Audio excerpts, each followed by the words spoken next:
Join me, and together we can rule the galaxy. Destiny and subscribe if you only knew the power of the sports Jedi. This is the way. This is the way. This is the way. This is where the fun begins. This is the way. You have been well trained, my young apprentice. They will be no match for you.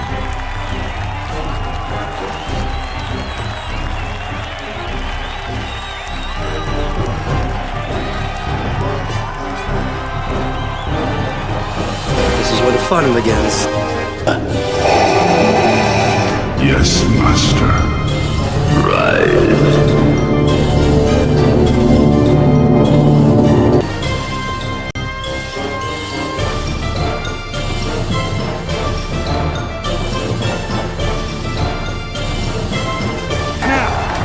Getting away, a line drive pick of Sam Martin. Hits and runs under the 35. Starts to his left, hits the 40, turns the corner, at the 45, at the 40, at the Bills 30, inside the 20, stutter step, to the 10, to the 5, touchdown!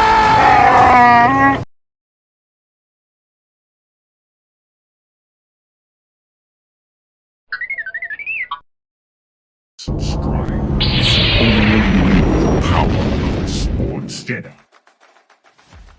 Good afternoon, Monday morning to you, and afternoon to many that are listening to the podcast. Welcome to the Jets-Alorian podcast here. I'm the host, Sports Jedi Kev. What is going on? This is a reaction video as the Jets suffer their first loss of the season on the road in the AT&T Stadium against the Dallas Cowboys. This game had a lot of bad and ugly, not a lot of good to talk about, but we're going to break that in this video. And also my thoughts of, do the Jets need to sign a quarterback, and they need to sort of bring in a quarterback quickly. We will break all that in there. So again, if you're watching along with us or you're hearing us on any of the many platforms that we are subscribed to on the YouTube, Rumble, Truvio, Twitch, Twitter, Facebook, and the many platforms on the audio platform, Apple, 5-star review, please, on the Spotify as well. We really appreciate it. On Spreaker and anywhere you get your audio platform here on the BX Sports Jedi Network on those audio platforms, and the Sports Jedi Network on all the other video platforms. Now, let's go right into it. I did the watch along, and I waited 24 hours. I normally like to go 24 hours because when we do the watch alongs, you get my right moment emotion, and sometimes a little bit of an F-bomb or swear comes out. And I like to give it 24 hours at most time to reflect and see and look around and listen to some of the post games and stuff and see what we see there. And basically what I got out of this game from the very start, the Jets trailed. They had no answers for Marcus Parsons. They had the offensive line, Dwayne Brown. This is second game in a row, not up to par, not living up to par, very atrocious. There's an issue there with the offensive line on the left side, not allowing the quarterbacks plenty of time to get ready. And we could break down a lot the no confidence and that there's a lot to unpack here. No confidence that the coaching staff or even sometimes the organization shows in Zach Wilson.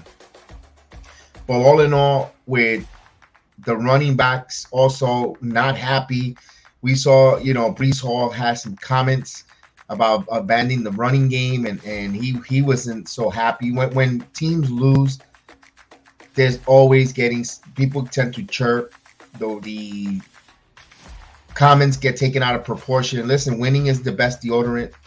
You know that, to take away all the stench and all the foul, all the discontent with players. But it's the offensive line to start it off. I mean, when you have Micah Parsons comes in there and destroy the game there and wreck the game. Wilson, footsteps, tippy toes, whatever the case may be. And then when you go run I thought the Jets offense was very predictable doing the watch-alongs in the beginning. You knew they were going to put 8 in the box. Wilson, they were wanting to see Wilson try to beat them underneath with the short routing pass. And because they weren't going to throw deep until the game was a little bit over or a little bit down the road, later in the part of the game when the score was out of hand, kind of for Jets. I would have liked to see the Jets open it up more. I've mentioned that a lot on the watch along with the play action pass. I said it time and time again about it. When you have a dynamic running game, the way the Jets have, the play action pass is going to be key. I don't know if it's by design. I know I have many conversations with my partner on the channel about the height of Zach Wilson, but he is listed at 6'3", and with the shotgun formation. But listen, every team does it with the shotgun formation. Rarely when you get a lot of quarterbacks that will play under center. I think when you're under center, and it also has to do with the offensive line as well. But when you're under center, the play action pass becomes more of a lethal, dangerous weapon in an arsenal, because you're going to free up some of the middle linebackers or even the safeties. That's why later on in the game, you saw when he threw an interception, when he was going for Wilson for the home run ball. And most of the times, that's usually a one-on-one with the corner. But Wilson stares, and that's something part of his development, lack of development, staring down, and he was going to Wilson all day, and the safety saw that. He went right over and took that interception away from him. That's not the reason why they lost the game, but those are some of the growing things. I thought Wilson before the half played okay, was showing some life, especially when, and I remember saying that in my watch-alongs, it was like, they need to go coming out, they need to go play action, and he needs to go for a home run ball. Well, it wasn't quite the home run ball. It was a quick slant, and it was off the play action when he hit Garrett Wilson on that slant, and he took it to the house. A good, phenomenal job by Garrett Wilson, putting the afterburners and going and scoring there, and momentum was changing. Now you're only down, it was, I believe at that time it was 10. I think that was when the Jets scored their 10th point, and they were 13-10, somewhere around that line there. Then they have an opportunity there on defense for Sauce Gardner, who's not, by the way, it's only 2 games of the season. Not the same Sauce Gardner as we saw last season. I don't know if taking his skill set for granted a little bit, but he hasn't been playing the same shutdown ability that we normally know he does. He should have had a pick 6. That should have been. This is the second game in a row that the New York Jets had a chance to get an interception and run it back for a touchdown. I understand we can't complain too much. You have 4 turnovers, takeaways in 2 games. You're averaging 2 per game. Still, Gardner should have had that interception and taken it to the house, in my opinion, there. So there were so many different things. And then, of course, instead of getting the turnover, Dallas continues to move the football. They eventually get that touchdown, and they go up at the half. I know we get the ball back. Wilson did some encouraging things before the half, moving the football. It was a bit encouraging there. We're like, okay, maybe the second half we'll get the ball back, and we get to establish ourselves, momentum, build off of closing out the half, and 3 and out. It's tough because we want to see Zach Wilson succeed. He has a lot of tools around him. He has a lot of good offensive weapons, a lot of skills position weapons. But then the offensive line, especially the left side, is terrible. They're putrid. They're garbage. I'm going to give Brown that he doesn't have his legs under him. You could say this is the second game in preseason. This would have been like a second game preseason for Brown coming off an injury. But how much more can you and a lot of bickering and complaining when you're for a team that's 500 at 1-1. But the mistakes that we've seen before of last season are surfacing again, and I don't want to see the outcome of last season when we finished on a losing streak. That's my concern. That's my alarming concern right now. Is I'm seeing a lot of negative play that we saw at the end of last season, and yes, I understand we were supposed to fix with Aaron Rodgers, but you still have a lot of talent. This is what we heard about how loaded this team is, and even until this day, I still say they're very loaded, talented.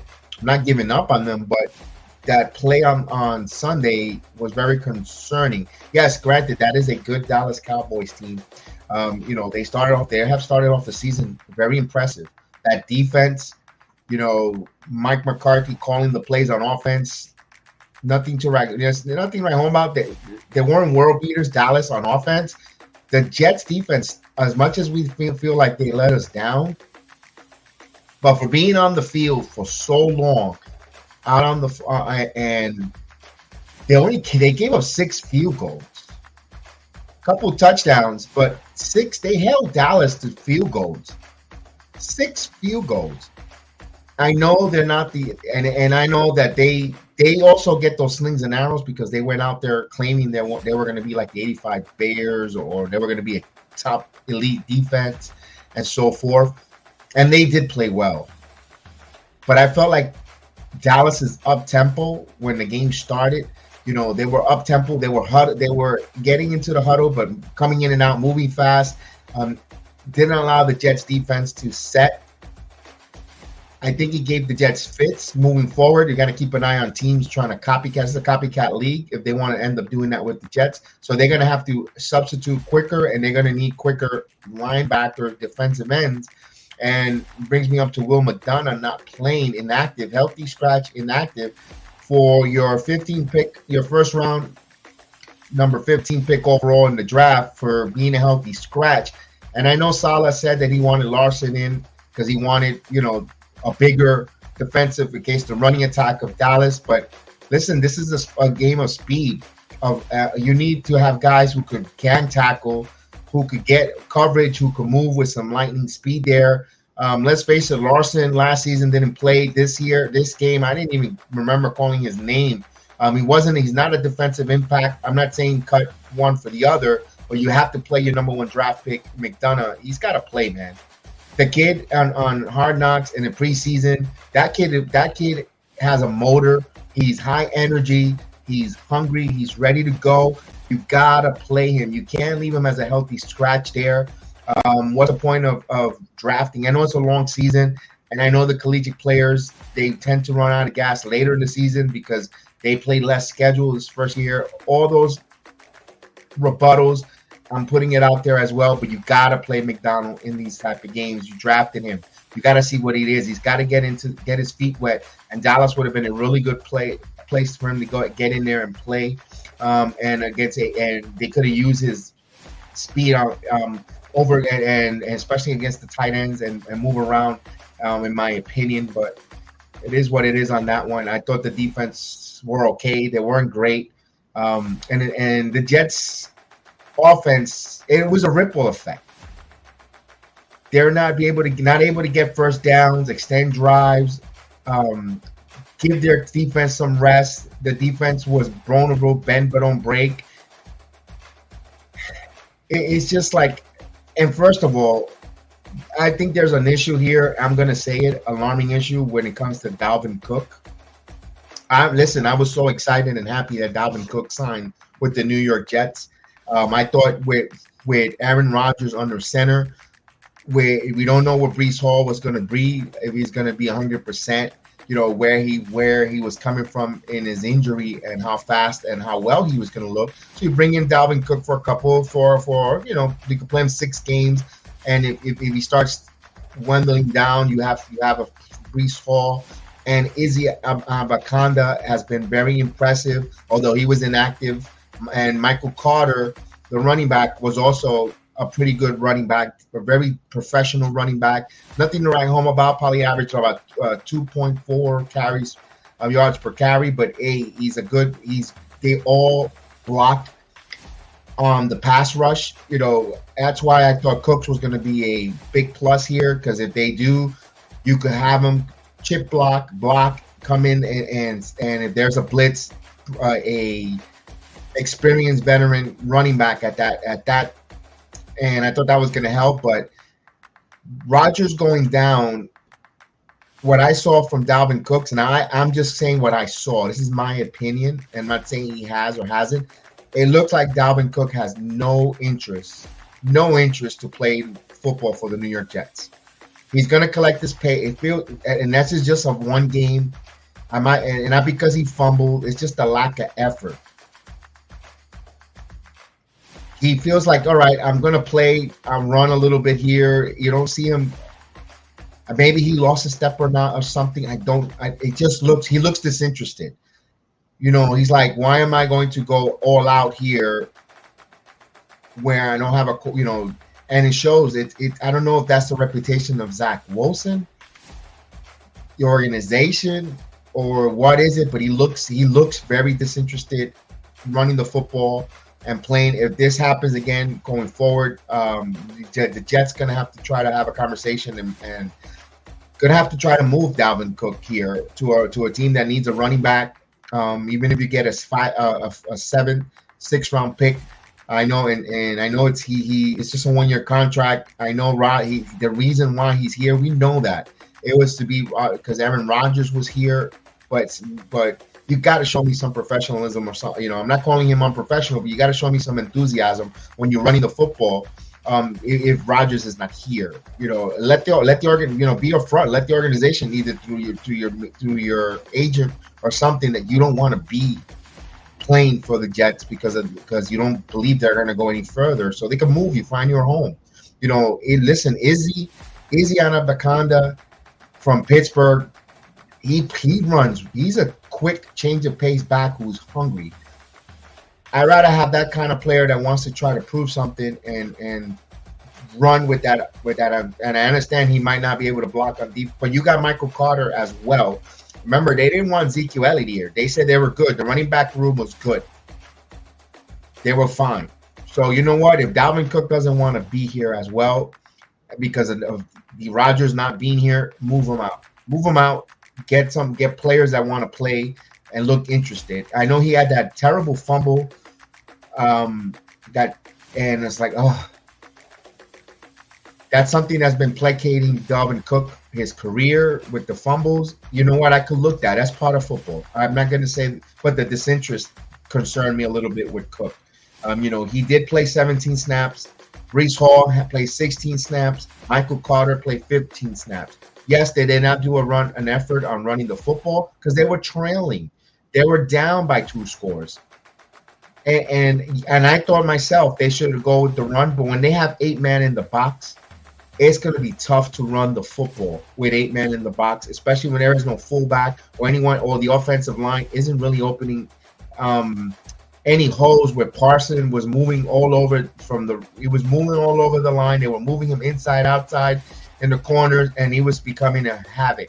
And Lawrence, I thought, played a hell of a good game for the Cowboys as well. So it was a tough matchup with the run game for the Jets. I thought the Jets were not physical up front. They were being out physical. And Wilson didn't have time. And also, I got to give criticism as well to Zach. You got to be able to complete your short passes, brother. You got to complete those short passes in the flat to either your tight end. And he did it late in the game. He was moving. I thought him and Coughlin had a good rhythm. But whenever the running backs early in the game get some screens, there was a couple screen plays. I was like, oh my God, I don't know what it is, if it's a lack of concentration with him or what it is. And this is already year 3, and we don't see he's going to change when it comes to the short passing game. Now, the long ball, when he's going to throw it out deep, he's got a cannon, man. He's got a cannon, but you can only go so deep so much. all the time. You just can't go, you can't always go running shooting no more. Defenses are too smart. Cornerbacks are too smart for that. And it brings me to my point here. After seeing that game and what's going on, I think the Jets got to think about bringing in a quarterback here. It's Monday. They need tomorrow. I would love to hear from the beat reporters.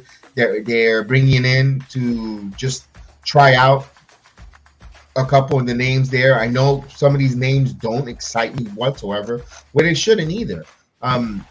But if I had my choice, the first person I'm calling in there, it's not going to call you draft picks. It's just going to cost you money, and you could sign. You bring in Carson Wentz, man. You try to bring. I know I'm not a big fan of him. He has some opportunities in Washington, but Washington was a disaster with the owner, with all the collusion. With all the stupidity that was going on with Dan Snyder. I know you had Ron Rivera, who isn't really a quarterback whisperer there. It wasn't a perfect fit for Carson Wentz. I know the Indianapolis Colts, of course, Jim Irsay is another nutty owner up there. And there's no excuses on Carson Wentz, because he's also had a reputation of not being a likable person in the locker room. And I didn't say that. That's what I'm hearing. I'm just repeating what is told by the NFL insiders about. I'm pretty sure Carson Wentz, if you bring in Carson Wentz to this team and you sit him down before you sign him, you make sure you have your general manager, your owner, and your coach have a conversation with Carson Wentz. And personally, you'll talk to him and say, listen, we need you to come in here. You're not a savior. We need you to just execute. And Nathaniel Hackett as well. I need you. And first and foremost, I'll make sure Nathaniel Hackett goes with him through the playbook. And if he understands it, I know it's going to take a little bit, but if he could read it, understand how to execute Hackett's offense, you tell Wentz, listen, you might not be long-term here, unless you go out and win a Super Bowl, because we're bringing Rodgers back. But here's the deal. You go out there, revive. He's 29 years old, going to be 30. You go out there, revive your career in New York here. You get this team to the postseason. You're going to be a free agent. You could pretty much make a big payday here with a team that is stacked. I just need someone who's a game manager who could manage the team with the running game, make the plays, make the throws, the accurate throws, move the chains, and we have enough firepower where we could put you in a position to succeed. You could make us, you could take us to a position to succeed as well. You could stick it to the Philadelphia Eagles. You're in a big market where you're going to be in prime. We got I believe the Jets still have like 6 more primetime games where we're going to see a Carson Wentz, maybe 4 or 5 by the time he gets on the team. I will go with that. Try to sell that with him. See if you can get a motivated Carson Wentz. He doesn't have to start right away because you got to see with Zach. You still got to believe in Zach Wilson.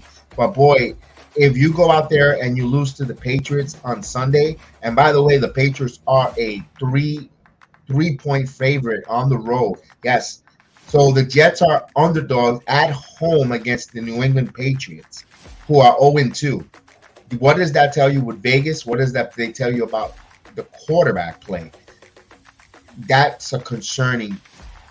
And I know Carson Wentz. I will go with Carson Wentz with that. That's my motivational sell that I will go to him. You're 29, you're 30. You could get yourself a multi-year deal, 2 to 3 year deal with another club.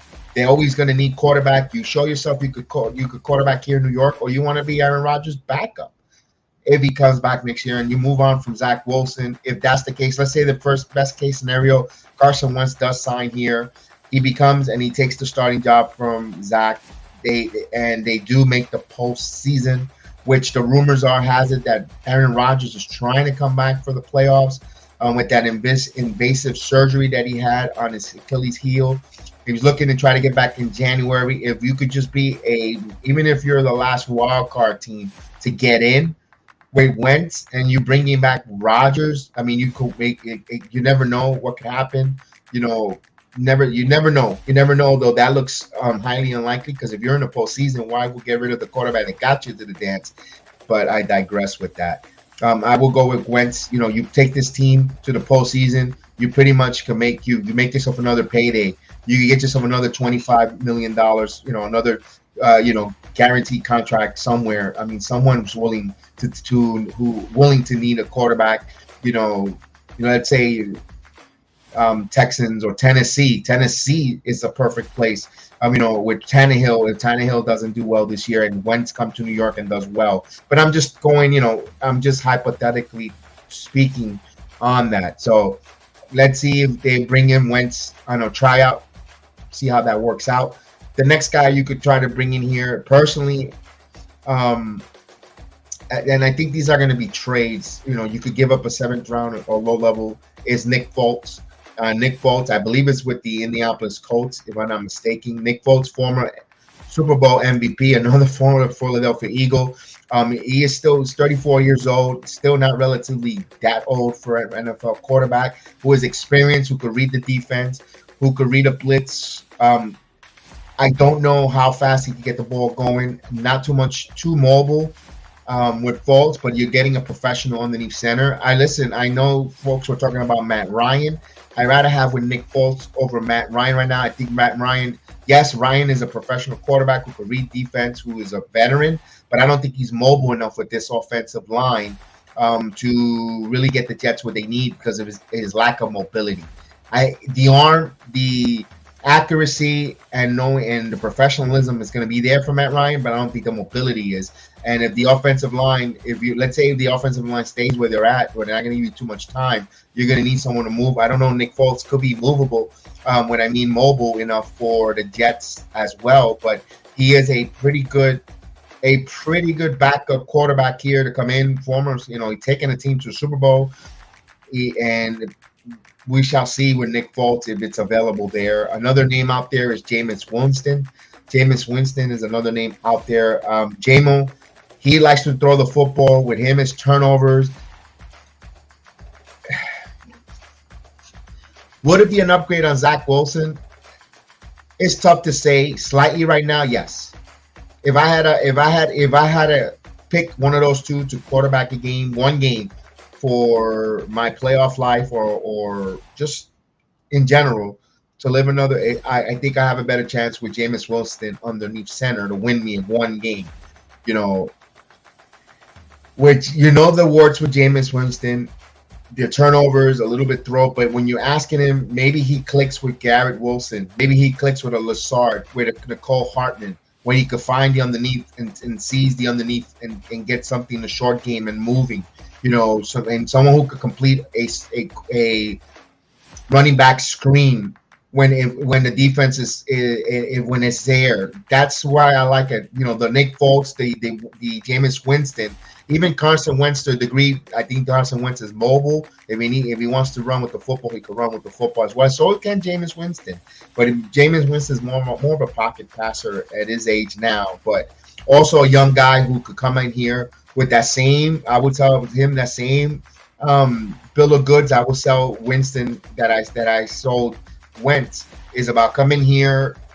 Rodgers is my long-term future, but you come in New York for a stopgap here with a very loaded team with these skills position who is really loaded. You probably could get yourself a contract with another team for next year, a multi-year deal, and show you that you could probably run an offense, get this team to the postseason that is stacked, and you never know, make them some money elsewhere. That's very something intriguing for. I always say it: nothing motivates a professional athlete more than money. And if you could get that there for Winston to try to get him in there with that same with Carson Wentz, I think that could work there. Or maybe Tim Boyle. The Jets see something in Tim Boyle that we don't see. Remember, they're in the building. Hackett is with them, and he has a whole all TAs, all preseason with Boyle. Maybe Boyle sees the verbiage. Maybe Boyle sees the knows, but Boyle, the lack of inexperience on the defense with the blitz and so forth. Remember that the New York Jets got to play a lot of the NFC East. We still got to play New York Giants. We still got to play the Commanders with Chase Young and company. We still got to play the Eagles. The Kansas City Chiefs are coming up in 2 weeks from now. The Jets gonna see some good defenses. and of course you still got to play Miami, who's underrated defensively. You got another game with the Buffalo Bills, and of course you got to play another game in New England with the New England Patriots. So those are tough defenses there. The Jets' schedule is not a favorable one. It's a pretty tough schedule, and it's interesting to see, do they need a quarterback quickly? That's why I asked that question. And I think they need to bring in someone into the building to see what they have there, see what their thoughts are, see if they're motivated. You could tell in a quarterback, and if they have that twinkle in their eyes or that motivation, like, wow, look at these tools, these toys. You know what? I wouldn't mind being under center and throwing to some of these players. Garrett Wilson, maybe, I don't want to sound like a homer, but to me, he's a dynamic wide receiver that I would love to have if I'm a quarterback, to get to him. You got Lassard, you've got Hartman, you listen, Brown Lee, who's been inactive, another big target that I want to see them using in later down in the season.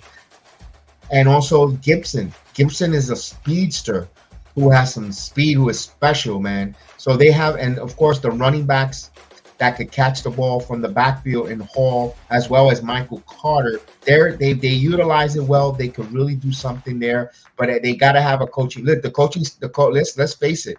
Rob Saleh has got to make a move. If Rob Saleh has to be real, and he doesn't have to get to the Manish Mehta, to the Rich Samini. None of the beat writers got to know about it. Although Manish don't cover the Jets anymore, but my point.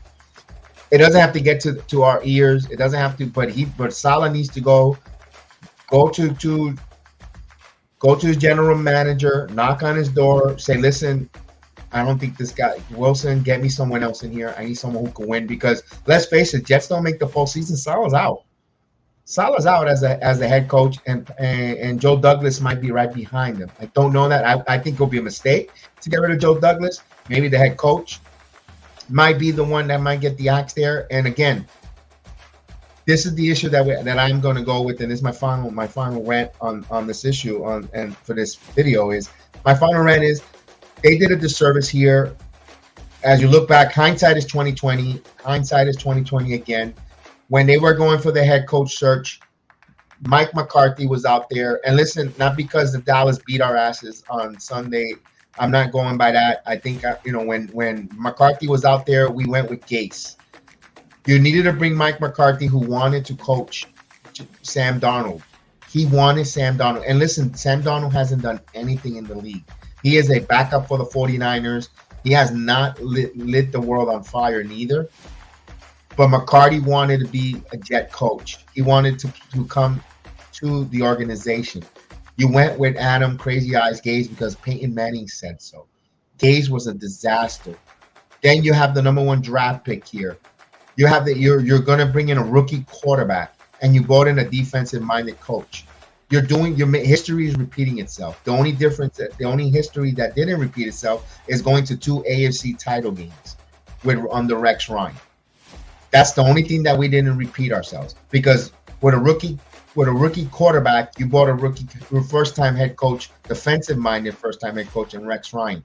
If you're gonna go that, if we would have went that route, we should have brought in an offensive-minded coach that will help develop the quarterback. Look at the way Dable and I know Dable inherited Daniel Jones. I understand that, but that's an offensive-minded coach to get the better out of the young quarterback.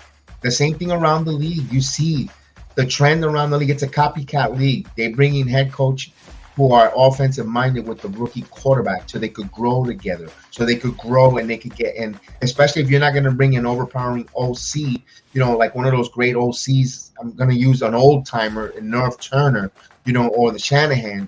Those type of deals. You got to go on heavy offense. Listen, when Zach Wilson is down in the dumps, when he goes into the bench, what is Rob Saleh going to tell him to relate about offense? Maybe nothing. He can't. He's a defensive-minded coach. There's nothing that he could tell him other than, we got you, kid. We keep your head in the game, kid.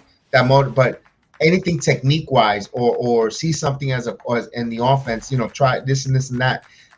Saleh isn't going to provide anything there. And I know you have your offensive coordinators for that and this and that, but sometimes when you hear from the head coach,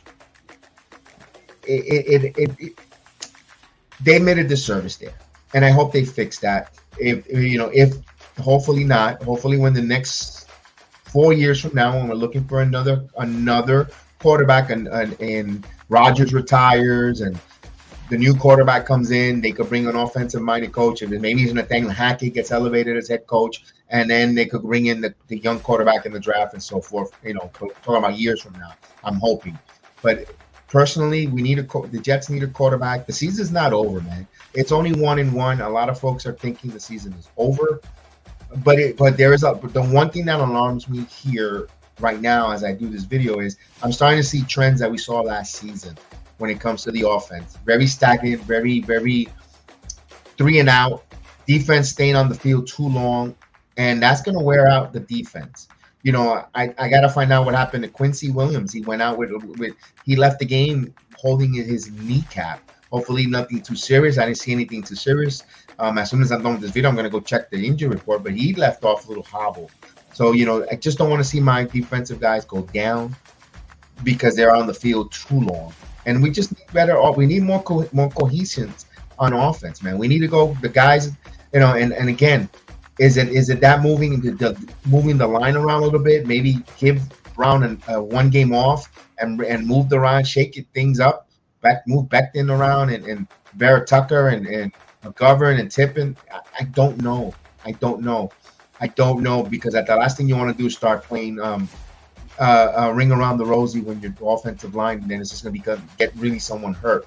So you want the offensive line needs to have cohesion. They need to go all for one for all. But Wayne Brown, again, is just concerning. So that is it for me here on the Jets-Alorian podcast. As the week goes on, anything news, we'll break in and we'll make another podcast there. I'm just going over the reaction on that loss to the Cowboys. Listen, you can win all 17 games on the season, but I didn't like the way they lost that game. Very uncharacteristic with their defense there. Although it was bend but don't break, but we shall see now. Go out there at home, beat the Patriots, Mac Jones, and Mac Jones. Hopefully the defense, the secondary can get some and not allow them to throw the football. And hopefully your defensive 7 gets to him and negate the run and they get to him, and then we just I don't know what we're expecting on offense when it comes to the Jets. Maybe the special team's going to have to do something. Remember, the Patriots walked off on the Jets on a special team punt return, so that's how close those games back and forth. Hopefully the Jets, with their talent, overcomes a great head coach, one of the best of all time. So we shall see. Right now, as Monday, they're a 3-point underdog at home. The Jets are. We'll see before the game starts or before the weekends. We'll find out who's on the injury report, who's not, and we'll probably do another video. So with that, this is The Way. Take flight. And this is the Jets-Alorian podcast here on the Sports Jedi Network with your host, PX Sports Jedi Kev. We'll talk to you later, friends.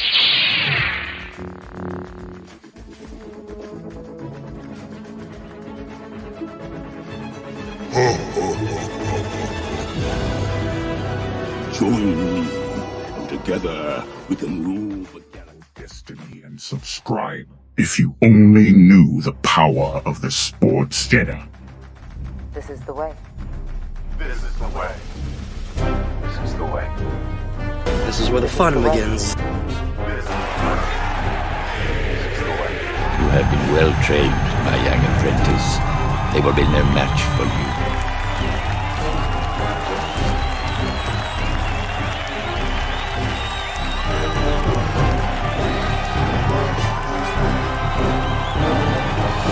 This is where the fun begins.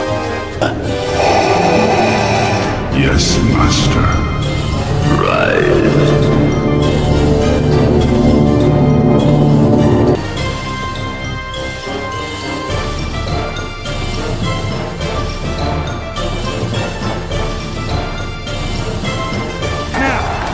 Getting away, a line drive pick of Sam Martin. Hits and runs under at the 35.